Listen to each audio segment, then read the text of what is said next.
Nossa conversa olhando para números, candidato. As últimas pesquisas recentes, Paraná Pesquisas, também Datafolha, mostram um crescimento muito grande do senhor, mas também um aumento da rejeição. A gente está falando de uma rejeição que só não fica na frente da de Guilherme Boulos. Essa rejeição nesse nível, esse aumento da rejeição também, preocupa a campanha? Não preocupa, porque a pessoa mais rejeitada em toda a história de pesquisa eleitoral chama-se Luiz Inácio Lula da Silva e ele é o atual presidente da República. Rejeição em pesquisa, você pensa um trabalhador ocupado, você para numa pesquisa para fazer uma pergunta para ele e ele fala, vai, coloca na conta desse aí. A pesquisa, ela ajuda a nortear as campanhas, eu particularmente não uso, eu gosto de zoar os concorrentes com a pesquisa, eu foco em energia, eu não gasto energia olhando isso. É muito interessante porque a eleição é onda, são 10 candidatos. Se os 10 ficarem achando que vai resolver a vida olhando pesquisa, né? Porque a pesquisa tem alguns... se você acertar o viés com quem está patrocinando e ele fizer a entrevista no final de semana numa favela ou durante a semana, o resultado da pesquisa é diferente. Durante a semana as pessoas estão trabalhando, no final de semana estão descansando, então vai ser diferente o resultado. Você que é eleitor, você tem que saber o seguinte, se não é um partido político que está bancando a pesquisa, a pesquisa Quali, por exemplo, ela custa alguns milhões, dependendo da abrangência dela. Quem está pagando é o empresário, quem está pagando é alguém que está a fim de publicar isso para ver se ajuda o candidato. Você pode ver que algumas pesquisas elas não batem umas com as outras. Para que é a pesquisa? Eu vou te explicar. É para dar um jeito de ficar forçando a barra para dois grupos que queriam vencer a eleição, mas não vão conseguir, que é o Boulos de um lado e o Nunes de outro. Eu não pus R$1 em pesquisa e não vou colocar um único real, porque eu saio na rua e eu sei o que o povo quer. Então o senhor não comemorou o seu crescimento nas pesquisas? Tanto faz. O que eu quero saber é, não existe candidato falando de mudar a mentalidade do povo de São Paulo. Na verdade, nunca existiu na política brasileira. Nós não vi ninguém dos outros 9 falando de fazer esse povo prosperar. Não vi ninguém falando de capitalizar empresas e construir 2 milhões de empregos nas periferias. Eu não estou vendo ninguém falar disso. Estou vendo alguém falando de arroz com feijão. O outro está querendo falar que é impossível fazer tudo. Inclusive, é impossível ele ser prefeito de novo, que ele foi tacado lá dentro. Então, assim, pesquisa de verdade para mim é mais para zoar com os outros. Fiquei satisfeito. Tem que falar a verdade. Na sexta-feira, se eu não estiver enganado, Marçal está colado no Boulos. Na verdade, a pesquisa errada está mostrando eu na frente junto com aquele cidadão. E, na verdade, o que eu tenho percebido na rua é um pouquinho diferente. Aqui vai um código para todo mundo de São Paulo. Eleição e mineração, você só descobre no dia da apuração. Tá tudo bem. O Bolsonaro, quando foi vencer a eleição, todo mundo falava que o teto dele era 7%, ele virou presidente. O Lula mais rejeitado da história do Brasil, virou presidente. Isso é a questão de eleição, você consegue virar o jogo a qualquer momento. Uma carteira de trabalho que você mostra para um cara que odeia trabalho, tem alergia de serviço, pode virar o jogo de alguém. Tipo, alguém já perdeu a eleição por causa porque perdeu a cabeça, não teve o controle emocional de ver uma carteira de trabalho e não emocionar. Um simples detalhe pode acabar com a eleição de uma pessoa. Então a pesquisa, para mim, é legal, você que responde, você que faz, quem paga, tá tudo bem. Clarissa? Candidato, bem-vindo. Obrigada pela participação aqui no CNN Entrevistas. Candidato, não dá para não questionar o senhor a respeito do bloqueio das suas contas nas redes sociais. Isso está aí mobilizando bastante a sua defesa neste momento. A gente sabe que há uma tentativa de recorrer aí para recuperar essas contas e há uma discordância do senhor em relação ao teor da representação que deu origem a esse bloqueio. Os tais campeonatos de corte. O senhor tem dito que eles não estão ativos desde o início da campanha eleitoral, mas a representação traz depoimentos ali, menções a um perfil específico de uma militante chamada Bruna, que já faria referências ali sugerindo que isso estaria ocorrendo dentro do âmbito da campanha eleitoral. E, de qualquer forma, o senhor não está se beneficiando do suposto investimento que teria sido feito lá atrás nesse campeonato? Então, eu falo isso abertamente para todo mundo. Eu sou número 1 do país nisso. Eu acho que de todo mundo aí que está na política hoje, inclusive eu acabei passando o Lula no Instagram, eu sou o segundo político mais influente, perdendo só para o Bolsonaro, agora numa das principais redes sociais. Eu ensino isso, eu sempre deixei isso muito claro. O problema é que vocês estão misturando uma coisa atemporal, é questão de temporalidade. Como eu fui perseguido em 2022, né, por eu mesmo bancar minha campanha, nenhuma empresa, nem eu, e ninguém volta, ninguém coloca dinheiro nisso. Eu não admito. Vai ser a campanha vencedora que menos gastou dinheiro na história da prefeitura. Não é de São Paulo, é do Brasil. Eu devo ter batido agora R$1 milhão de doação, são mais de 10 mil pessoas doando. E essas doações, a maioria vieram de doações de 15 centavos, 50 centavos. Inclusive, faço um apelo para você, se você quiser continuar acreditando junto comigo nisso, ajude, porque nós não temos fundão eleitoral, não temos um padrinho político. A única coisa que eu tinha, que é para falar que é minha, era a minha rede social. Com 20 milhões de seguidores, derrubaram todas. Isso se chama censura prévia. Eu estudei Direito, fiquei 5 anos na faculdade de Direito para respeitar a Constituição Federal e não fui respeitado. Eu aprendi que censura prévia é só abrir no artigo 5º, inciso 4 da Constituição Federal. Todo mundo pode manifestar qualquer tipo de pensamento. Fica vedado o anonimato. Eu estou assinando embaixo de tudo que eu falo. Inclusive, quando a Justiça pediu para postar o vídeo do Boulos, eu recorri e o efeito suspensivo falou, não precisa publicar ainda. E vou publicar com o maior prazer se a Justiça entender e depois derrubar esse efeito aí. Agora, os cortes. As pessoas vivem disso. A pessoa que você mencionou, ela é uma jovem das várias pessoas que aprenderam a fazer isso, que ganham 100 mil por mês, 200, 300, 400, 500 mil reais. E não é eu que pago. A plataforma TikTok paga por visualização, o YouTube paga por visualização. E essa pessoa, ela tem um curso que ela vende dela. Esse povo era que me pagar para usar a minha imagem, você não está entendendo? Não foi eu que coloquei dinheiro nisso. Eu vi uma entrevista do senhor, sim, em que o senhor diz... Eu coloco uma boa grana aí. Coloco mesmo, assim, só que no período eleitoral... Para pagar esse pessoal, o senhor isso fala. mesmo. O senhor paga esse pessoal. Não, mas eu deixo sempre aberto. Você pode pegar várias entrevistas e podcasts, só que dentro do período eleitoral foi suspenso e está dentro da legislação normal. Então, vai ficar provado isso, eu vou recuperar minhas redes, vou vencer a eleição com ou sem rede social. Por quê? Porque se quiser vir para cima de mim, eu vou ter que dobrar um pouco a energia desse negócio. Eu não vou deixar esse povo na mão que está acreditando que eu sou o próximo prefeito. Então não adianta. Candidato, o seu partido, o PRTB, apesar de ser um partido pequeno e não ter representação na Câmara, tem em torno de 3 milhões de reais de fundo partidário, fundo eleitoral. E tem algumas candidaturas espalhadas pelo Brasil, segundo o Leonardo Avalanche. Mas a expectativa do partido, pelo que me disseram na própria sigla, é que parte desse dinheiro do fundo fosse utilizada na sua campanha. Zero, já está proibido. Proibido, não vai pôr nada na minha campanha. Eu fiz isso em 2022, vou fazer de novo e vou lutar por um país onde a gente não gasta todo ano par 5 bilhões de reais. Os políticos não estão gostando da minha entrada na política porque eles vão assustar.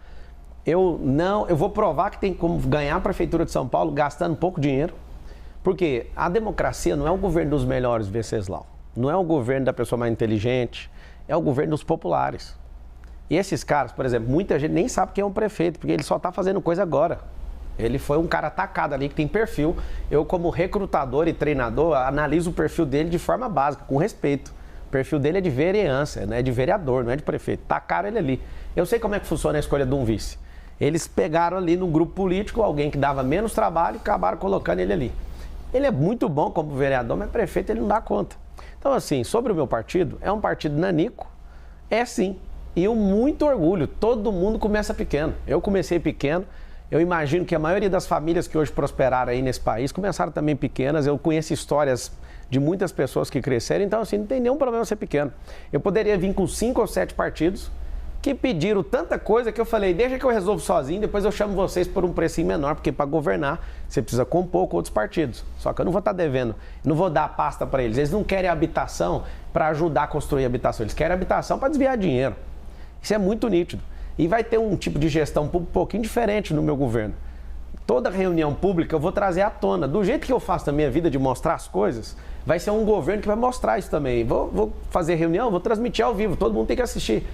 Isso vai inibir corrupção. Eu vou criar um sistema dentro da nossa prefeitura, onde a gente vai investigar o secretariado. Vai ser chato ser secretário do meu governo. Eu vou deixar todos os partidos participarem, mas vai ter um problema. Então, assim, para você saber, da minha parte, o partido não vai colocar dinheiro e se colocar, eu vou mandar devolver. Só que o senhor mencionou o PRTB, quero aproveitar aqui o gancho. Existem quadros do seu partido que são investigados pela polícia por envolvimento com o primeiro comando da capital. Investigações que, inclusive, foram reveladas em reportagens que foram divulgadas. Sim. Eu quero saber se esse mesmo tipo de investigação acontecesse com um integrante de outro partido, adversário seu, como é que o senhor trataria disso na campanha? A partir de agora, eu vou falar só com quem está na frente, em relação a concorrente, que é ninguém. Eu estou na frente, encostado no... deixa para lá. Agora, sobre pessoas do PCC no meu partido, eu queria pedir à Polícia Civil, à Polícia Federal, à Polícia Militar, por favor, se vocês sabem que eles estão no meu partido, por que vocês não prendem esses caras?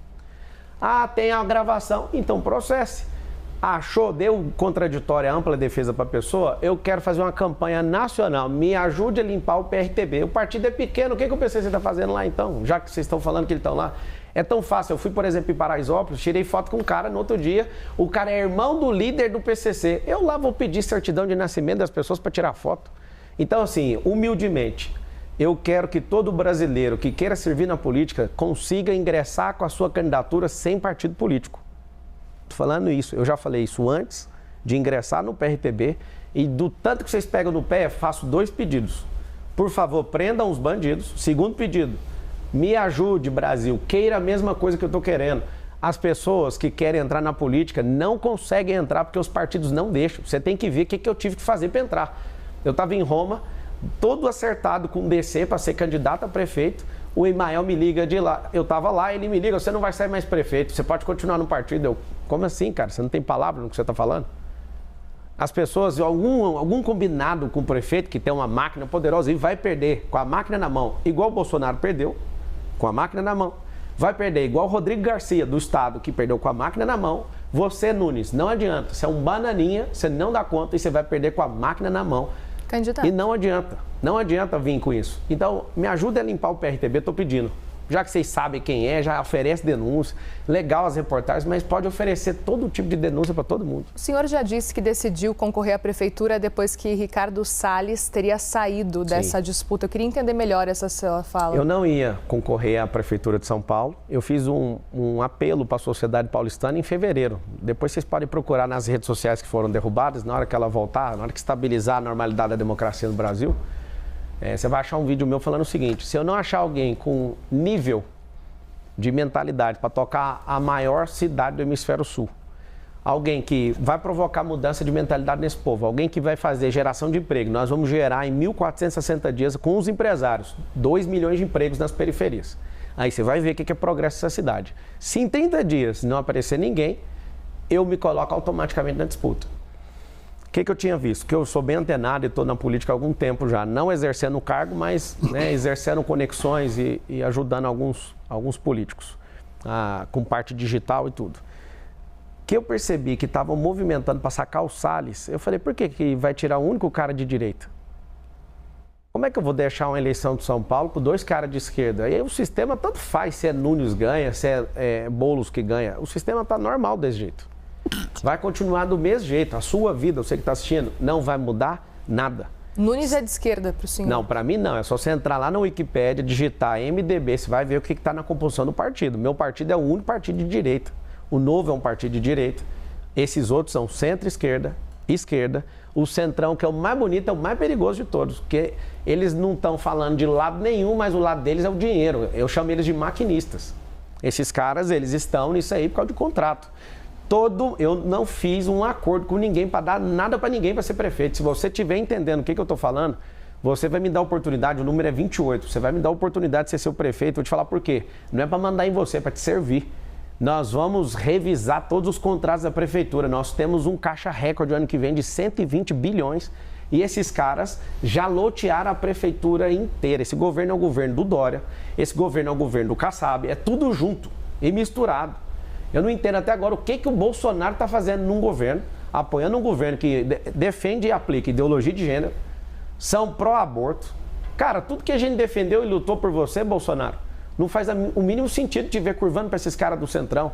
Então deixo o meu apelo aqui para falar para vocês, não faz sentido. Como eu não vi e não tinha outro nome, e eu já falei para o Venceslau e para vocês, que a democracia só funciona com quem é popular. A Marina é uma excelente candidata, tem ideias muito boas, tem experiência, trabalha no governo e tudo, mas não tem a popularidade. Não é diminuindo, pelo contrário. Aqui ela disse que é mais preparada que o senhor. Mas eu vou discutir isso com ela. Ela é ótima no serviço público, ela já trabalhou. Eu nunca fui funcionário público. Eu estou pedindo para você me dar um emprego. Eu nunca imaginei que um cara que tem um conglomerado multibilionário estava pedindo um emprego. Eu estou pedindo um emprego que dezenas de pessoas ganham mais do que o emprego que eu estou pedindo. Ela realmente é preparada e se der tudo certo e ela passar no crivo, eu posso colocar ela de secretária que ela quiser, porque ela é boa mesmo.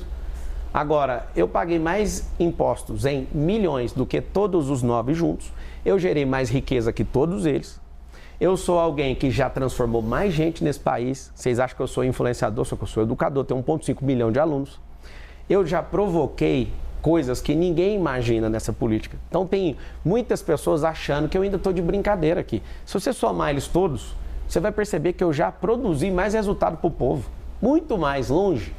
Então assim, você acha que essa eleição está interessante por quê? Porque eu entrei nela, porque senão ia ser uma eleição de miojo. Você não ia ver o Nunes brigando com o Boulos, porque eles dois não brigam. Eles têm que pelo menos fingir. Quando voltar minhas redes sociais, vocês vão entrar lá, tem um vídeo sobre a face do sistema. Vocês vão perceber que no dia que eles decidiram não ir no debate, decidiram quantos juntos? Da Atena, não falei um A contra ele. Por que ele não foi no debate? Porque ele é aliado do Boulos. Tem vídeo que já foi vazado, eles discutindo para ser vice e tudo, para ser o novo Lula, essa serpente aí. Você vai ver por que o Nunes, que não deve nada, entre aspas, deixou de ir no debate. Eles alegaram e já sabiam que ia entrar com uma suspensão lá, um pedido que já até caiu, para me parar. Então, assim, por que o sistema se juntou, Boulos e Nunes? Alô, Bolsonaro, pelo amor de Deus, como é que esses caras se juntam para não ir no debate? Vocês não são homens, não? Vocês são covardes? Vocês são homens que abandonam? As mulheres estão sofrendo nessa geração porque homens canalhas como vocês não cumpriram seus compromissos. Candidato. Oi. O senhor estava dizendo agora há pouco que o senhor está há muito tempo já na política. Basta uma busca rápida, dá para achar um vídeo muito amigável do senhor com o André Janones. O que aconteceu? Eu era candidato à presidência da República. O senhor não é mais amigo dele? Nunca fui amigo dele. Aquilo é um vídeo. De onde você tirou que eu sou amigo dele? O senhor dizia que o senhor estava recebendo ótimos conselhos dele. Ótimos conselhos recebi do Sarney, do Fernando Collor, do Bolsonaro. Até hoje eu só não recebi conselho do Lula e está dispensado os conselhos dele. Eu gravei com muita gente. Eu fui no Dória. O que o Dória fez? O Dória sai de vice do Nunes. Eu, vice de banana. Acabou a conversa ali. Quando eu percebi que ele é o articulador e dono daquele governo, eu falei, agora que eu vou para cima. Sabe o que acontece? Na política você tem que ter diálogo com todo mundo. Um grande erro de grandes políticos foi não ter diálogo. Tem pessoas, esses comunistas que só querem ferrar essa nação, tem que ter um diálogo bem rápido. Agora com todos você tem que conversar. Fui na casa do Sarney, eu tenho foto com ele. Fui no escritório do senador Fernando Collor de Mello e fui ouvir. O que você acertou? O que você errou? Eu sou um cara que modela, eu sou um cara que aprende, não tem problema nenhum. O Janones é um bandido. Foi comprovado, inclusive, obrigado por você trazer esse assunto, o cara que quer ser prefeito aqui, o apoiador de Hamas, o apoiador de ditadura em Venezuela, o cheirador de cocaína, que inclusive eu tenho a prova e vou provar no último debate, já que você só vai nesse, eu vou provar, ninguém vai me segurar. Já foi preso portando droga, eu vou mostrar, tá no segredo de justiça e aguarde que eu tô resolvendo para te mostrar. Eu vou te mostrar. E não adianta vir com fábulazinha, minha filha tá chorando. Ela vai chorar 2 vezes para descobrir que você realmente é um mentiroso, um drogado e não faz o exame toxicológico, porque vai sair no exame. E não adianta você apoiar o crime de peculato, que todo mundo põe um apelido de rachadinha, que é o artigo 312 do Código Penal. Você foi um cara que institucionalizou isso no Congresso Nacional, tendo a chance de condenar esse cara e tirar ele daí. Entendi. Você fez o quê? Você apoiou ele e você não vai tocar na Prefeitura de São Paulo. Tô mandando um recado para você, Guilherme. Você me chama de Padre Kel, me chama de ladrão, do lado do Lula você me chamou de bandido, agora você suporta que o negócio vai cair para cima de você. Candidato, o senhor não teme ser punido na justiça por esse tipo de declaração? Qual que é a declaração? O senhor está acusando um adversário do senhor de usar drogas em público. O senhor não está mostrando dizendo que a prova o senhor está dizendo que a prova O senhor disse que iria mostrar a prova no debate. Eu vou mostrar mesmo. Mas no primeiro debate... Mas qual o problema? Eu tô assumindo, é meu nome, Pablo Marçal, e eu tô falando Candidato, mas o senhor disse que se eu mostrar agora, daqui 2 semanas abafa. Eu conheço brasileiro, mas vou mostrar na hora certa. Mas o senhor disse que apresentaria as provas no primeiro debate, não mostrou nada. São 2. Vocês estão preocupados só com o Guilherme, porque tem uma onda de proteger o Guilherme. Eu até vi, acho que foi só um erro de tipo do Venceslau, já chamando ele de prefeito na entrevista. Ele achou bom demais. Todos os outros, eu sei que foi só um deslize ali. Só que vocês estão... eu acho tão bonito esse negócio do Guilherme. O Guilherme é um cara que não serve para fazer nenhuma atividade. Candidato, vamos falar de Jair Bolsonaro agora? Vamos falar do que vocês quiserem. Pois então, candidato, a gente está acompanhando desde a última semana, principalmente, parece que Jair Bolsonaro tem tentado se afastar um pouco da sua candidatura, tem tentado deixar cada vez mais claro de que não apoia o senhor à Prefeitura de São Paulo. Pelo contrário, pelo que a gente está vendo, inclusive, a gente tem visto cada vez mais vídeos de Jair Bolsonaro, dos filhos dele, com Ricardo Nunes. Qual que é a sua avaliação com relação a essa posição, essa postura de Jair Bolsonaro em não apoiar o senhor? O senhor esperava que fosse receber esse apoio? Tá aqui, ó. Tá aqui a medalha do capitão. Ele tem um respeito por mim, eu tenho por ele. Ele não tá afastando da minha campanha porque ele nunca teve da minha campanha. Eu nunca pedi para ele para ser nada. Peguei conselhos dele, me deu 3 conselhos. E os 3 conselhos que ele me deu, eu executei e deu certo. E ele chegou a falar algumas vezes que a prefeitura ia cair no meu colo, que não tinha o que fazer, era só não atrapalhar. Obrigado, capitão. Recebi essa medalha sua. Não te pedi nada, diferente do Nunes, que ficou louco quando viu você me dando essa medalha. Alô, Bolsonaro, cadê minha medalha? Você dá pra perder a eleição. Aí você foi obrigado a dar uma medalha para aquele cara que você não concorda. Mas eu te entendo, eu não tinha chegado. E eu realmente não sou esse Frota, essa mulherzinha lá, como é que ela chama, que é traidora do Bolsonaro, a Joyce Halseman, que o Nunes defendeu ela agora. Eu não sou o Dória que se levantou contra ele. Vocês não vão ver eu me levantando contra o Bolsonaro, porque ele é um grande líder. Ele foi colocado inelegível de forma errada, mas como ele está com 3 ações de inelegibilidade, 3 condenações. Uma ele reverteu e nós esperamos que ele reverta as outras 2. E o que o senhor achou do Carlos Bolsonaro declarar apoio a Marina Helena? Ele é um retardado, aquele menino atrapalhou a gente de ganhar a eleição para presidente com o Bolsonaro. Olha, todo mundo entra no Instagram do Jair Bolsonaro agora, ele não deixa o Jair Bolsonaro seguir a Michelle Bolsonaro, para você ter uma ideia. Pra você ver o nível. É um nível de ciúme e doença com o pai absurdo. O senhor acha que aquela resposta que aconteceu para o senhor, eu acho que ele assumiu, é dele. É dele. Que Carlos Bolsonaro teria respondido nós, abraço para o senhor? Foi Carlos e não Jair Bolsonaro? Não é eu não, é todo mundo. Bolsonaro não mexe na rede. Quem mexe é ele está orgulhoso de ter feito isso. Quando eu vi que ele respondeu, eu falei, mas é a chance da minha vida de arrumar uma encrenca com o Carlos Bolsonaro. Eu sempre poupei ele por causa do presidente, só que eu não vou poupar ele mais. Sobre ele ter falado que apoia a Marina, inclusive ele falou, se o Marçal for pro segundo turno, declaração dele lá no Twitter, ele falou, eu vou apoiar o Marçal, pra você ver. Arruma confusão. Ô Carlos, cuida da sua eleição com o Ramagem, que o Ramagem tá tomando um pau aí no Rio de Janeiro. Gosto muito do Ramagem, se você precisar de ajuda, eu posso te ajudar no digital aí. Aqui em São Paulo eu já resolvi, amiga, é eu contra todo mundo, é eu, Deus e o povo. Você vai cuidar lá do Rio de Janeiro, meu filho. Vai ver se você ganha de novo a eleição para vereador e cuida da prefeitura, que o Paes vai levar no primeiro turno igual eu aqui. Você cuidando da minha vida aqui, cara. Candidato, em 2022, o senhor foi candidato a deputado federal pelo PROS. E no final, depois daquela confusão que teve no partido, o PROS acabou na coligação do Lula. E o senhor acabou não tomando posse. Quem tomou posse como segundo colocado ali suplente foi o Paulo Teixeira, que depois virou ministro, e no lugar do Paulo Teixeira, quem virou deputado federal foi Orlando Silva, comunista do PCdoB. Como é que o senhor avalia, assim, o senhor faz muitas críticas ao sistema e citou agora também aqui os comunistas, mas saiu candidato na coligação do Lula, não? Olha só, o Brasil tem 30 partidos políticos, não consegui entrar em nenhum, porque todos estavam cobrando 20 milhões de reais para entrar no partido. O único partido que me deu abertura, tinha uma presidência nova, foi o PROS. E até conversei isso com o Bolsonaro, falei, olha que coisa. Entra nisso aí, vamos embora. Eu entrei nesse partido, porque eu não consegui entrar em nenhum partido. Eu não entrei para ser deputado, eu entrei para disputar a presidência da República.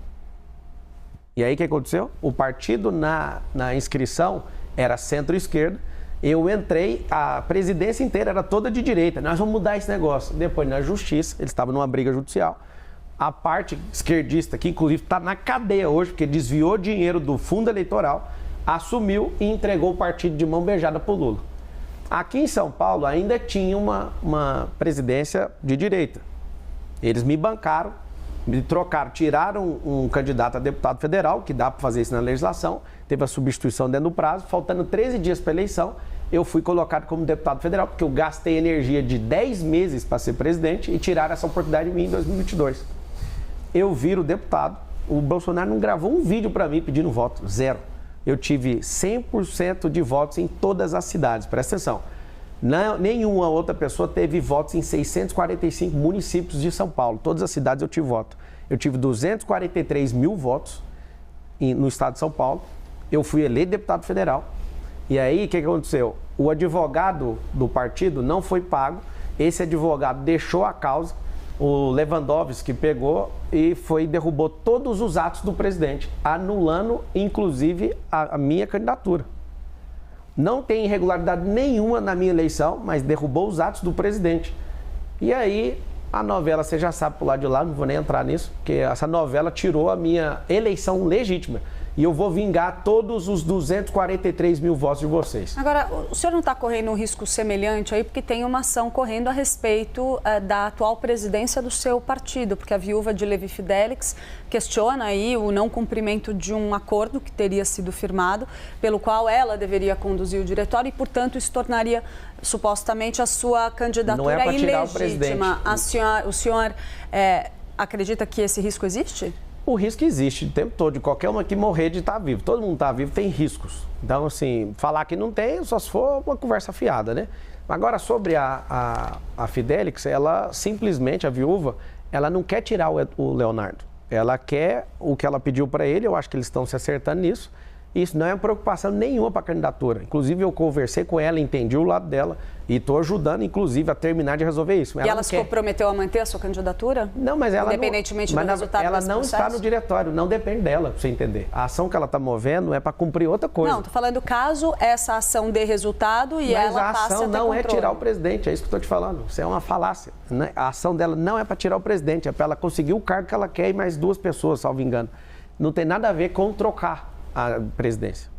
Está tudo certo. Candidato, com o seu crescimento nas pesquisas, muitas análises foram feitas. Uma delas é de que Bolsonaro não controla mais o bolsonarismo, porque muita gente que se diz bolsonarista diz que vai votar no senhor e não em Ricardo Nunes, que é o nome que Jair Bolsonaro defende. O senhor concorda com essa análise? Isso não é análise, é uma realidade. A esquerda que criou o nome bolsonarismo para ver se faz com que todo mundo tenha a cara do presidente. Nós que somos defensores da liberdade, eu tenho um recado para todo mundo. Qualquer brasileiro que estiver em qualquer lugar do mundo, a liberdade não tem dono. Não é Pablo Marçal que manda nisso, não é Bolsonaro que manda nisso. Nós defendemos princípios, valores e propósito. E aqui na cidade de São Paulo, infelizmente, por conta do Valdemar Costa Neto, o Bolsonaro teve que curvar a cervical dele. Quando a gente apostou no Bolsonaro como presidente, nós tínhamos a certeza que ele nunca ia se curvar a nada. Absolutamente. E aqui eu não estou querendo criar animosidade com ele, mas é terrível ver que ele tem que cumprir um acordo com o Valdemar. Ninguém votou em Valdemar Costa Neto. Valdemar Costa Neto era da época do Mensalão. Ninguém aqui tem confiança nele. A gente não depositou nossa confiança nele. Então, assim, muito me estranha, e aí eu vou te falar o que vai acontecer. Eles vão ficar apalavrados, porque político tem isso. Se ele falar para o outro que vai cumprir, eles vão cumprir. Com o povo, eles nunca cumprem. É só pegar o plano de governo. O Nunes, por exemplo, não cumpriu nem nada, nem 10% do plano de governo. Cumprir com o povo é 0. Mas cumprir entre os políticos tem que cumprir, senão você perde moral no meio político. Então eu não estou esperando o Bolsonaro me apoiar agora. A maioria dos partidos falaram, se você resistir até o segundo turno, a gente apoia. E eu vou fazer um apelo para a sociedade de São Paulo. Não me deixe ir para o segundo turno. Vamos vencer no primeiro, porque eu vou ganhar essa eleição com vocês sem dever nada para esses caras. Eu estou feliz que eu não baixei minha cervical para ninguém. Eu estou te pedindo, vocês não vão me ver disputando a Prefeitura de São Paulo nunca mais. É uma oportunidade da gente resgatar essa sociedade. É uma oportunidade da gente deixar Lula, Boulos, Nunes de um lado e a gente, o povo, dar uma resposta de uma mudança nessa política. Eu não sou salvador de pátria, eu não quero ser o novo Bolsonaro. Para de encher meu saco em relação a isso. Eu sou o cara que vai colocar a gente decente na política, nós vamos moralizar a máquina, trazer eficiência, trazer tecnologia, gerar emprego, que é o maior direito social que existe. É isso que vai diminuir a criminalidade, é isso que vai aumentar o desfrute. Imagina você tendo emprego na periferia onde você mora. Para que ficar 3 horas dentro de metrô, dentro de ônibus? Não precisa, nós precisamos criar um cinturão empresarial, vou explicar isso para vocês depois no Instagram. O novo que eu fiz está batendo 3 milhões, que é maior do que de qualquer outro candidato aí. Pablo Marcal por SP. Por favor, siga que logo após aqui eu vou responder perguntas para vocês lá. Candidato, eu gostaria de trazer aqui para a gente conversar com o senhor a questão da sua condenação. O senhor tem dito em reiteradas ocasiões que essa condenação só existiu porque o senhor não tinha um advogado ali à sua disposição, não tinha como arcar com o custo de um advogado, e que, na verdade, a gente sabe que essa condenação ela prescreveu. O senhor deveria ter cumprido pena de prisão em regime semiaberto. Não deveria, porque ela não é transitada e julgada. Você precisava estudar um pouquinho o direito. Quando você usar a palavra dever, você tem que pegar aquilo que a lei força. Desculpa te responder de jeito, você está errado. Eu estou sendo respeitosa com o senhor, eu então também estou sendo, porque você usou a palavra dever. A lei, quando ela é permissiva e falar sobre dever, você tem que estar amparada nela. Você está desamparada no que você está falando. Mas eu vou te explicar para você aprender um pouco aí do mundo jurídico. Candidato. O que foi? Só peço um respeito para a gente continuar. Qual que é a falta de respeito? Eu estou sendo respeitosa com o senhor em todos os questionamentos. Da onde você tirou o negócio do dever? O senhor não teve uma condenação em seu nome? Foi prescrita, ela não transitou em julgado, teve um defensor público, depois um E se tivesse avançado e sido confirmada pelas instâncias jurídicas, o senhor deveria ter sido preso. E o que tem? E diante do fato que provocou essa sua condenação na justiça, Qual que é a sua pergunta, então? Porque eu não respondi a primeira, você quer perguntar o quê agora? Diante desse fato, sim. O senhor acredita que não há motivo... Posso terminar a pergunta? Pode, eu não respondi, você pode. Eu estava terminando, eu posso terminar de responder? Não, o senhor me pediu, eu estou fazendo um contraponto. Não, você está fazendo contraponto? Posso terminar a pergunta, Eu vou terminar a resposta primeiro, que eu sou entrevistado. Vamos fazer o seguinte, candidato. Deixa eu terminar. Deixa eu só lhe fazer. Ela vai terminar a pergunta e o senhor tem tempo para responder. Eu respondo a primeira, ela faz a segunda, enquanto ela quiser. Primeira coisa, então, vamos lá. Ano que vem faz 20 anos desse fato. 20 anos. Teve advogado, não dei conta de pagar, o processo correu à revelia logo depois disso. Defensora pública não deu conta, achou complexo demais. Eu consertava computadores, esse cara era pastor na minha igreja, tinha um nível de confiança nele. Fiz algumas coisas que ele pediu, tomei um processo de 13 anos, um processo criminal. Você vê o tanto que eu estou preocupado em fazer coisa ilegal, que no mesmo ano, está aqui minha carteira de trabalho, foi registrada lá na Brasil Telecom da BR-153, quilômetro 6. Está aqui a minha carteira de trabalho, eu trabalhando nessa empresa, e para ganhar R$525. E eu fiquei quase 8 anos nessa empresa. Você vê que eu nunca me curvei para bandido e nem para bandidagem. Eu sou um trabalhador, em primeiro lugar. Tem 13 anos de carteira de trabalho. Essa carteira de trabalho aqui é minha, olha isso aqui. Opa, aqui. Tá aqui, ó. Se der conta de arrumar a resolução, vai conseguir mostrar para todo mundo, por favor. Essa carteira de trabalho é minha. No mesmo ano, eu fui arrumar um serviço. Eu não tenho medo nenhum de processo. E, de fato, eu não tinha R$2.000 para pagar o advogado. Agora, 20 anos se passaram, vocês vão ficar repetindo isso, eu entendo, eu vou explicar toda vez. Só que é o seguinte, eu não deveria isso. O processo não foi transitado em julgado. Eu simplesmente larguei isso e acreditei que isso ia ter uma solução. Graças a Deus, pela injustiça que eu sofri, eu repudio injustiça e odeio qualquer pessoa que mexa com isso. Eu odeio esse negócio de bandidagem. Se vocês acharem qualquer coisa que arrebente comigo, e pode ir pra cima. Vocês estão caçando coisa em todos os lugares, eu tô aqui para responder tudo. Agora, falar uma coisa que é dever, desculpa, tá? A gente pode recompor aqui, mas quando você falou você deveria, você... Foi um pouco longe da lógica. Se a decisão judicial tivesse seguido adiante, tivesse sido confirmada pela Justiça, sim, poderia ter ocorrido do senhor ter que... Parabéns. Poderia, candidato, não deveria. Candidato, sim. Eu estou sendo respeitosa com o senhor. Eu também, eu estou te falando, então, você trocou a palavra. Eu peço para o senhor responder respeitosamente. Eu estou respondendo, você usou a palavra correta agora. Poderia, não deveria, porque tem um processo chamado ainda devido. Assim, a gente tem uma condicional, mas não vamos entrar nisso. Não precisa, porque a gente já saiu. Candidato.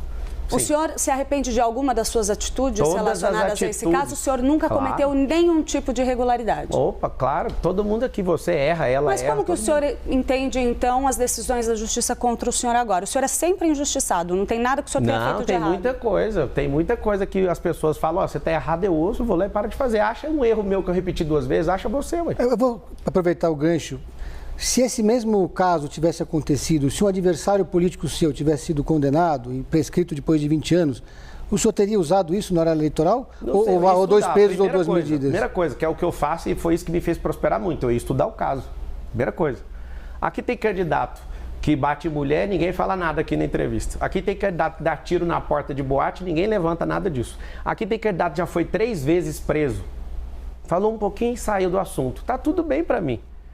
O que a gente precisa é tratar com isonomia todas as pessoas. E eu vou te pedir perdão aqui, porque eu vi que você não gostou. Só que você usou a expressão errada. Não é deveria.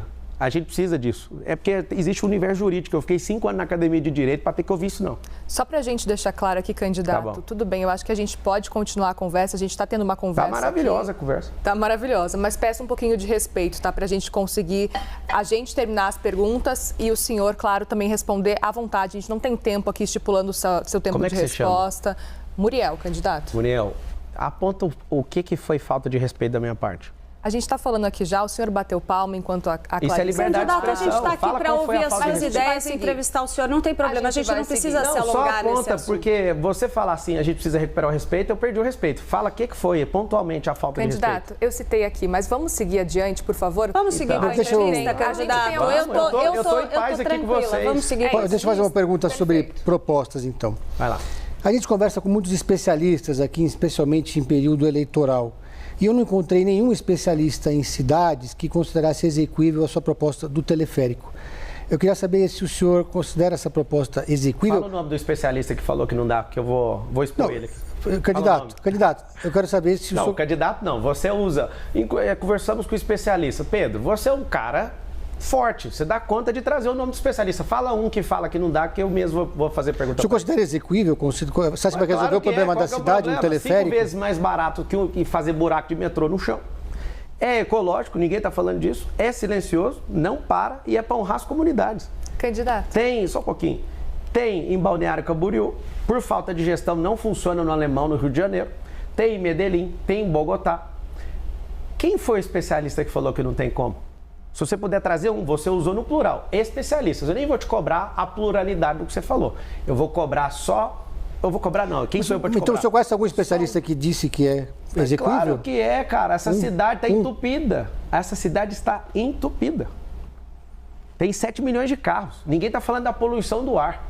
Essa cidade está faltando empresa nas periferias, porque isso já vai diminuir esse trânsito. A solução mais inteligente do trânsito é a periferia. É emprego na periferia. 2 milhões de empregos vão ser gerados. É interessante porque eu não quero fechar um contrato de 20 bilhões e falar, vamos fazer. Eu vou fazer uma fase, assim como o que eu estou propondo na segurança pública, que é trazer tecnologia com análise preditiva para a gente fazer um anticrime aqui nessa cidade. Vamos fazer um jejum de crime aqui, você vai ver o que vai ser a partir de janeiro. Então, assim, você falar que não tem como, traz o especialista. O prefeito, por exemplo, eu quero usar da prefeitura para a gente construir a maior obra, o maior prédio do mundo aqui, com 1 quilômetro, que é um pouco maior que o Burj Khalifa. Por que eu quero fazer isso? Disrupção da construção civil, geração de emprego e levar desenvolvimento para a Zona Sul. Vai ser ali próximo da área de Interlagos, pelo menos onde eu estou vendo com algumas pessoas que eu imagino. Eu quero levar a prefeitura, sabe para onde? Lá para perto de Brasilândia, de Pirituba, para a Zona Norte, para levar desenvolvimento. Você que está assistindo, por que você mora nas periferias e não tem investimento aí? Porque as pessoas começam a ganhar um pouco de dinheiro e não aguentam o pancadão e já muda daí e vai embora. O governo já não investe aí. Não tem liberação fundiária, né? A gente não consegue liberar a escritura, as empresas não vão. Nós vamos fazer um maior mutirão para abrir empresas aí. Você, quem que não quer ter seu próprio negócio?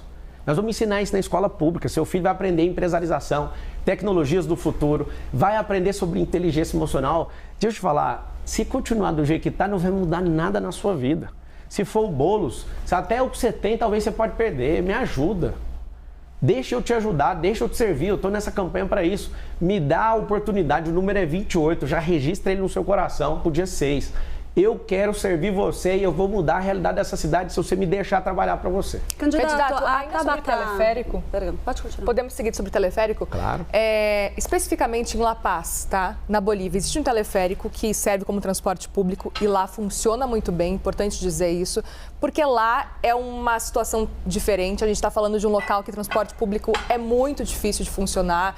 A gente está falando de uma altitude de 3.600 metros. 35 quilômetros. Pois é, mas funciona muito bem, é importante dizer. Mas a gente está falando de um lugar com 2 milhões de habitantes. A gente tem em São Paulo 12 milhões. Você ouviu que a solução do teleférico é para a periferia e não para toda a cidade? Estou ciente, sim. Só para a periferia. É para investir nesse povo, para fazer centros gastronômicos de empreendedorismo, hotelaria e fazer centros olímpicos. Eu quero trazer o turismo para dentro desses lugares para desenvolver. Sim. Porque não tem investimento privado, não tem emprego lá, não tem nenhum investimento público lá. Isso é para trazer a realidade deles, não é a solução de trânsito da cidade. Se você quiser discutir a situação de trânsito, eu posso te dar as outras. Claro. Quer que eu já falo? Deixa eu só terminar minha pergunta, porque a gente estava falando especificamente de La Paz, Bolívia, etc. O senhor fazendo esse comparativo. Por exemplo, em Balneário Camboriú, também a gente está falando de uma população, 140 e poucos mil, né? A população muito abaixo. Não é que lá é privado. Lá é num lugar privado. Eu entendo. Eu estive lá com o dono do teleférico. Ao mesmo tempo, a gente precisa falar também que o relevo da cidade, por exemplo, La Paz e São Paulo, é muito diferente. A gente sabe que certamente essa situação, esse cenário de teleférico numa cidade menor, talvez funcionasse muito bem aqui no Brasil. Agora, é curioso e eu gostaria de entender um pouco mais, até com relação a números, com relação ao que o senhor pesquisou, para poder trazer no seu plano de governo, para defender tanto assim esse ponto. Gostaria de entender um pouco mais essa ideia do teleférico. Na verdade, não é eu que estou defendendo, não. Vocês estão perguntando. Mas assim, é a sua proposta, por isso que eu gostaria de entender. É assim. Você entendeu a questão do teleférico? Não tem investimento. Eu já acabei de falar, vou repetir. Não tem investimento nas favelas. Quando você ouvir daqui para frente, favela significa ausência de Estado e pessoas que começam a prosperar também deixam a favela e não tem investimento privado porque não tem liberação fundiária. O que eu quero fazer? Eu quero levar isso para vocês e interessante que vocês fiquem incomodados é porque nenhum político está propondo nada diferente. Eu falo uma coisa diferente, pedrada. É assim. Candidato, desculpe, a gente não está te dando pedrada, a gente quer entender. Eu tô falando com o povo ali, eu tô mirando lá, desculpa. O que eu tô falando é que qualquer solução, por exemplo, o prefeito, como é que alguém vai levar meia hora para subir num prédio de 1 quilômetro? Nunca viajou, cara, você tá de brincadeira. Leva 5 minutos para resolver isso aí. E a pessoa que tem essa mentalidade, por exemplo, o monotrilho, se for um monotrilho, aí você fala, mas para quê? É o seguinte, a cidade de São Paulo, ela não foi planejada para ter 12 milhões de pessoas. O que a gente vai fazer? O que é mais rentável para a cidade e menos drástico para a população? Nós vamos desapropriar 10% da cidade para alargar a avenida? Para fazer como em Orlando, o subúrbio e desconectar? Não tem como, a cidade já está toda cercada. Então, aqui eu não tenho área, eu sou loteador, eu sou construtor também.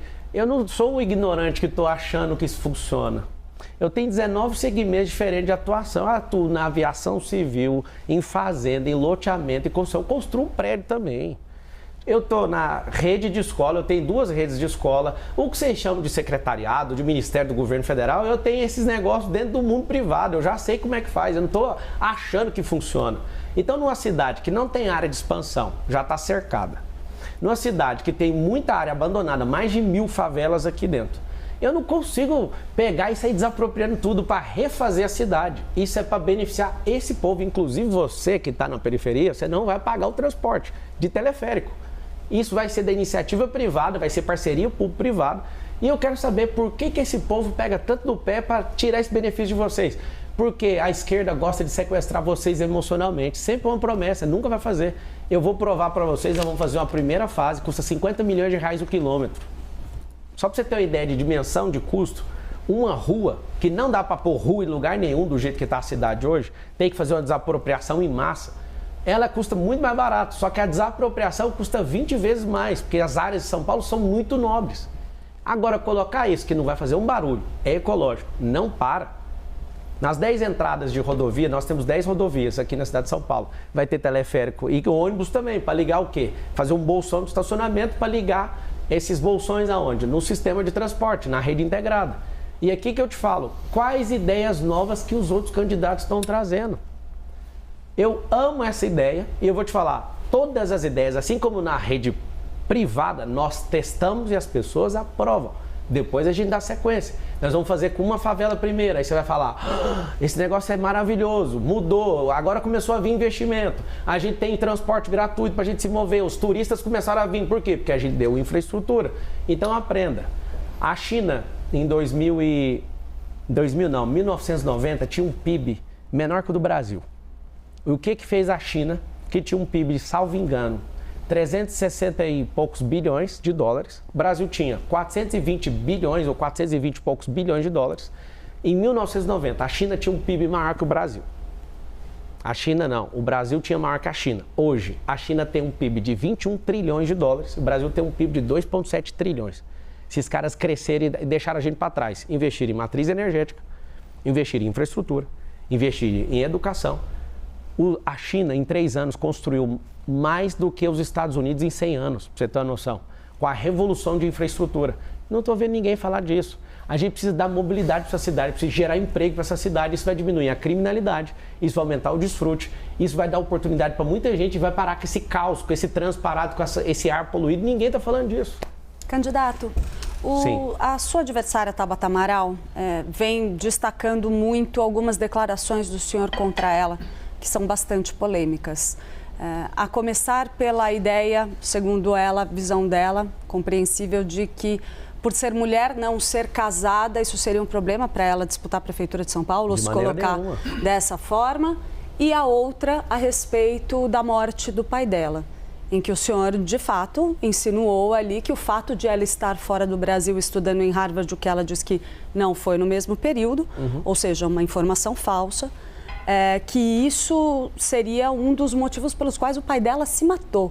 O senhor acha correta essa afirmação? Chegou nisso aí, não. Não, sua declaração era bem clara, candidato. A pessoa às vezes não consegue resolver os problemas dentro de casa, vai resolver de 80 mil pessoas que estão na rua. Por quê? O senhor ainda insiste que a morte do pai dela é culpa dela? Eu sei que está falando isso. Eu, assim, a partir de agora que eu estou liderando a disputa eleitoral do lado do cheirador, eu só vou falar de quem estiver na minha frente. Tá bom? Já está resolvida essa questão, tá tudo certo, você está liberada para ser candidata e está dando um show aí. E quem é esquerdista, Pelo amor de Deus, coloca a mão na consciência. Vota na Tabata. Não vota naquela figura do Boulos. Vota na Tabata. Ela é uma menina que precisa de uma chance. Estou aqui, o único candidato da história pedindo para você votar nela. Vota. Em 2022, o senhor não se incomodou de ser candidato ao lado de esquerdistas no PROS? Nenhum, não fiquei do lado de ninguém. Eu era presidente da República, a candidata a presidente da República. Isso não me incomodou nem um pouco. Eu não vi ninguém. Não apoiei nenhum esquerdista, zero. E nem vou apoiar. Eu não sou a favor de aborto, eu não sou a favor de liberação de drogas igual o Boulos, eu não sou a favor de ideologia de gênero, eu acredito na ideologia de Gênesis, homem e mulher. Ah, mas eu tenho ideologia, isso é coisa da sua cabeça e eu vou te respeitar, tá tudo certo, só que eu não vou apoiar.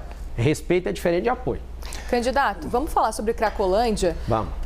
Eu li o seu plano de governo, 100 páginas, e eu fiquei com dúvidas e queria uma explicação melhor de qual que é a sua ideia para a Cracolândia. Sim. A gente sabe que não existe bala de prata, muitos prefeitos foram, voltaram e não conseguiram resolver o que é a Cracolândia hoje. Eu gostaria de ouvir qual que é a sua ideia para a Cracolândia, levando em consideração que essa bala de prata não existe. Não existe mesmo, e que bom que você viu ali. Tem 3 cenários. O Felipe Sabará, que é o comandante do plano de governo, ele já tirou comprovadamente 3.500 pessoas da situação de rua e deu emprego. Isso é comprovado. Às vezes você está no McDonald's agora sendo atendido por uma pessoa que era da Cracolândia. Como é que funciona isso aí? Se quiser pesquisar, você pode olhar na Arca, que é a ONG onde ele começou a fazer isso. Hoje as pessoas estão em situação de rua, e inclusive aumentou 23% em relação ao ano passado, é por conta de uma política pública frouxa do Nunes. Dos 111 bilhões de reais que a prefeitura tem, 1 bilhão é destinado para tirar esse povo da rua. 1 bi. Alguém está roubando esse dinheiro. Não faz sentido isso. E só está aumentando. Tem uma ONG que chama A Craco Resiste. Tem ONG torcendo para não acabar com a Cracolândia. Olha o nível de loucura que a gente está nessa cidade. A média de abordagens para você tirar uma pessoa da rua e levar para o abrigo são 7. Então a gente tem que aumentar a volumetria disso, aumentar a mutirão disso, fazer investimento para a gente colocar as pessoas em rua para tirar essas pessoas. Eu mesmo estive na porta da Sé convencendo 2 pessoas a sair da rua. Estava do lado do Sabará e meu Deus, eu orei com a pessoa. O cara, acabei de cumprir 11 anos de cadeia, o cara falou. Eu falei, cara, vamos para o abrigo, vamos arrumar um emprego. Aí o cara chorou e eu falei assim para ele, eu sou a sociedade, eu te perdoo, cara. Você já pagou o que você deve, vamos embora. Você tem uma chance nova. Aí ele falou assim, não, eu vou falar com a minha namorada. Eu falei, você está namorando há quanto tempo? Tinha poucos dias. Foi falar com ela estava com não sei que tipo de droga. E ela, ele não vai não. E ele desistiu. Aí o Sabará falou, tem que vir mais 6 vezes, porque é 7. As pessoas, elas podem se recuperar dentro de 6 meses ou 12 meses. Tem gente que leva 24 meses para sair dessa situação de miserabilidade. Ela perdeu completamente ali o rumo da vida. Mas são 3 lugares. Primeiro, a rua. A gente precisa aumentar, então, essa quantidade de pessoas, porque isso é só tratar o efeito. Eu vou falar agora de como tratar a causa da Cracolândia. Segundo, leva para o abrigo. O abrigo é um lugar que, inclusive, ele não conseguiu, o atual prefeito, ele teve que devolver um fundo de 5,4 milhões de reais, porque ele não conseguiu que as pessoas fossem para os hotéis, né, que tem as vagas para isso, que a política pública está frouxa. A época de eleição, tudo está bonito, mas ele não está fazendo o que deveria para tirar essas pessoas. Em terceiro, encaminhar para o emprego. Como é que eles fazem na Arca? Chega um cardápio, você poderia ser atendente, você poderia ser pintor, que você poderia. A pessoa já tem uma vocação antes de ter ido para a rua. Alguém já trabalhou de pedreiro, alguma coisa. Agora, a gente precisa tratar a causa da Cracolândia. A causa é a receita que está gerando esse tanto de gente na rua. Você vai no interior de São Paulo, são 645 municípios, você exclui a capital, 644. Não tem mendigo no interior de São Paulo. Nós vamos, através do Ministério Público, representar todo mundo que está mandando mendigo, nós vamos rastrear isso. Tem gente colocando mendigo dentro de van e soltando aqui. Isso não é novidade. O próprio prefeito sabe disso e fala disso. Então a gente vai responsabilizar pessoas que estão, prefeitos inclusive, que estão mandando para cá, porque aqui virou a capital mundial da mendicância. Segundo, se a gente não investir em educação, que eu proponho é que os seus filhos não sejam só ocupados pela escola pública gastando 25 bilhões de reais. O que eu proponho é transformar a escola de São Paulo, do município de São Paulo, numa escola olímpica. Nós vamos colocar centros olímpicos em todas as favelas. Isso é um investimento de 1,5 bilhão de reais. A gente tem dinheiro para isso, pode ficar tranquilo, tá? E até vou pedir parcerias público-privado para as empresas construírem. Várias já fizeram campos de futebol, nós vamos fazer centros olímpicos, porque não é só o futebol que as pessoas precisam. Se eu te der uma identidade esportiva para as crianças, elas não vão entrar para a Cracolândia, sabe por quê? Porque segundo o Felipe Sabará, que foi secretário disso e conhece disso e vive, ele é um filho de bilionário que ama ajudar os outros. Inclusive, no futuro vai ser prefeito dessa cidade, com certeza. É um cara completamente da minha confiança. Veio do governo do Tarcísio para me ajudar. O que a gente entendeu? Lá na Cracolândia, você não acha um cara que é esportista.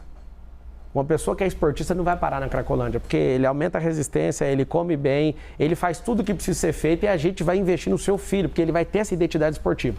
Nós precisamos tratar esse efeito agora. Igual, parabéns para a Polícia Civil e Federal, na ação conjunta, desmantelou ali, viu que tinha milícia ali dentro. E, infelizmente, né, guardas municipais estavam ali, já que não resolve, acabaram enveredando ali para o mundo do crime. A gente precisa de ter ações conjuntas para isso, gerar emprego e levar essas pessoas, sabe para onde? Para a horta, para lugares, para reformar prédio público e afastar elas da rua, porque se estão concentrados, aquele ambiente não vai gerar transformação. Ou seja, é um trabalho de mais de 4 anos. Isso é um trabalho que pode, talvez, conseguir zerar antes de 2030, mas a causa é, se fizer o que eu estou falando, gerando emprego e mudando, dando uma identidade esportiva para as crianças, em 2040 não tem ninguém na rua, em 2050 não tem ninguém na rua. Então, aproveitar essa deixa... Rapidinho. O senhor quer ser candidato a presidente em 2026? Não, eu vou ser prefeito. Eu não vou negar nunca que eu serei presidente do Brasil. Eu não sou... Questão de tempo? Na hora que meu cabelo estiver branco, tiver apanhado bastante, tiver vindo aqui umas 10 vezes, eu acho que precisa de ter esse track aí, né? Esse track record, eu preciso de ganhar experiência, mostrar a política, mostrar o que é o governalismo, que é uma coisa que tem no meu coração. Eu, apesar de ser alguém muito abastado, eu não sou capitalista, eu odeio socialismo, porque isso não funciona, é mentira. Eu vim de escola pública, me ensinaram que empresário é só explorador, e isso é mentira. Tem muito empresário que está multiplicando talento igual eu, fazendo pessoas prosperarem, só um pouquinho. Eu não acredito nesse tipo de solução. Você vai ver que comunismo nunca funcionou em lugar nenhum. Eu estou vendo que você está pesquisando o que é governalismo. Governalismo você vai achar, depois vai ficar comprovado né, que esse neologismo é meu. Você vai achar no site do meu partido e do PRTB que eu escrevi um artigo lá sobre isso. O governalismo é devolver o governo para o povo. Os políticos têm palavras entre eles, mas eles não cumprem as promessas para você, para nós. Então a gente está sozinho. O povo, Deus, e contra esse tanto de gente maluca aí, contra a gente. Já que o senhor não vai ser candidato a presidente em 2026, o senhor se compromete a apoiar o candidato escolhido pelo Jair Bolsonaro ou ele próprio se reverter a elegibilidade? Bolsonaro tem 100% do meu apoio, 100%. O candidato que ele escolher também? Claro que não. Se ele escolher um cara igual o Nunes, aí vai ser a gota d'água. Você tá louco. Nunca que eu vou apoiar um esquerdista, você nunca vai ver essa cena. Quem que é seu principal adversário nessa campanha eleitoral? A miséria, a pobreza. É isso que toca o meu coração. As pessoas estão aí, com todo respeito aos que prestam, porque tem uns que são imprestáveis. Eu não consigo ver a chance de perder essa eleição. Vocês vão ter que tomar, vocês vão ter que me matar. Não tem como eu perder para esses caras. Eu tô aqui sozinho, sem munição, cara. Tô precisando de ajuda. A única coisa que eu tinha de vantagem sobre esses caras, eles me tomaram, que é minhas redes sociais.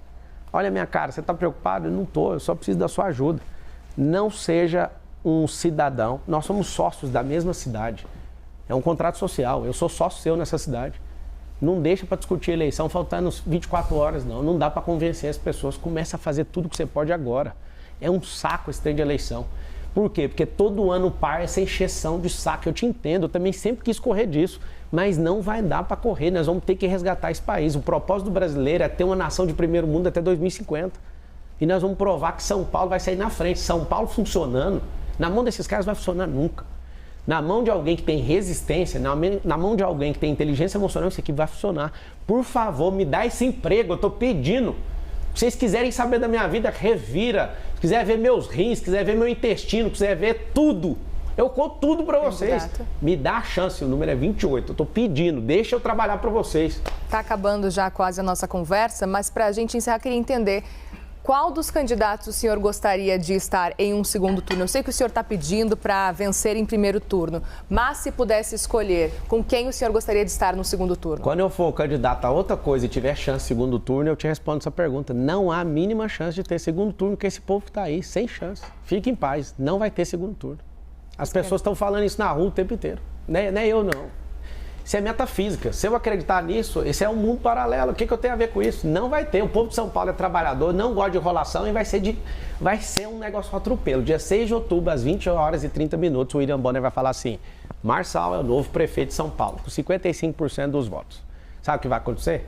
Vocês vão assustar com a máquina. Vocês estão investindo numa máquina de construir casa.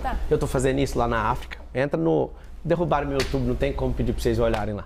Tiraram as minhas ferramentas. Nós vamos tocar o terror em São Paulo. Esses políticos vão ter... Boulos, você quer ser prefeito? Muda de cidade aqui. O xerife Marçal vai deixar nunca isso acontecer. Rapidamente, para a gente encerrar, o senhor disse antes que conversava com o Ricardo Nunes, isso antes da campanha começar. O senhor conversa ainda ou não?